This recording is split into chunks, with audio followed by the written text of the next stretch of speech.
mapatay ni Don Juan ng serpiente, ay bumalik siya sa dalawang magkapatid at umakyat na sila sa balon. Pagdating nila sa itaas, anong inggit ang nadama ng dalawa niyang kapatid? Kay ganda niyang prinsesa, aking kapatid. Iniligtas ko sila sa loob ng balon. Sila ay lalakad na patungo sa Birbania, saka na lang naalala na may naiwan ng prinsesa, nalimutan sa lamesang diamanting singsing niya iyong lubhang mahalaga at pamana ng kanyang ina. Hala, ang aking singsing, nakalimutan ko ito. Yun ang pamana sa akin ng aking ina. Huwag mag-alala, aking prinsesa.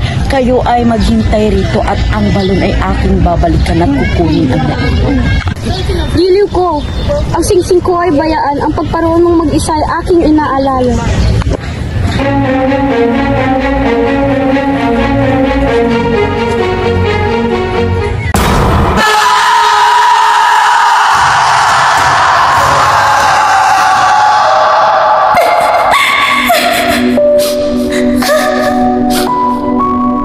Prinsesa kong minamahal, aanin mo si Don Juan. Ako naman naritong umiibig sa iyo. Maging siya at maging ako sa pagkatao, kapwa kaming mayroong dangal. Prinsipe ng aming bayan, pagkat ako ang panganay. Sa akin ang kaharian. Kay Don Juan, ano kaya mamatay sa pagluha at mabuhay ng kawawa? Kaya nga kung prinsesa kong mahal, pagsinta ko ay ayunan. Pangako ko ngayon paman, reyna ka ng kaharian.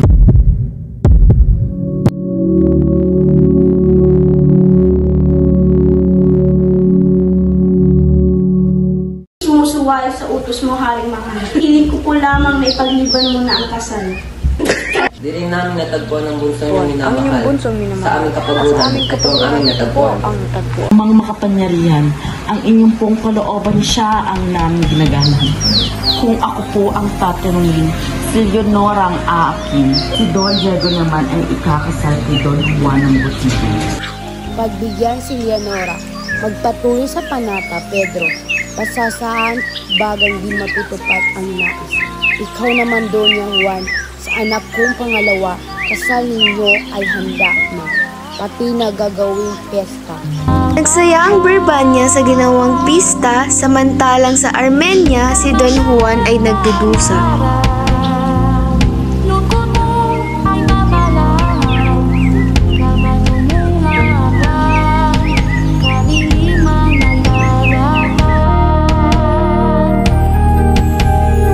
Abutan ng lobo si Don Juan na duguan at bugbog ang katawan, 3 bote ay nadala, 2 ang nasa paa, kagat ng bibig, ang isa ilog Jordan tinumpa. Prinsipe agad lumakas, nabahaw ang mga sugat, nakatayo at ang gilas ay lalong tumingkad sa laki ng katuwaan, ang lobo ay nilapitan, niyakap at pinagyamang parang batang minamahal.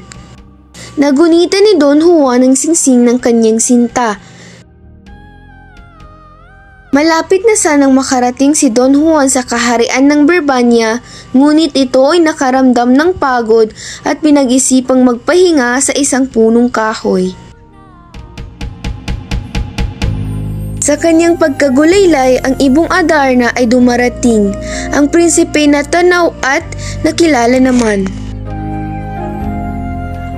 Doon ka sa Reino de los Cristales at dun matatagpuan ang magandang dalaga.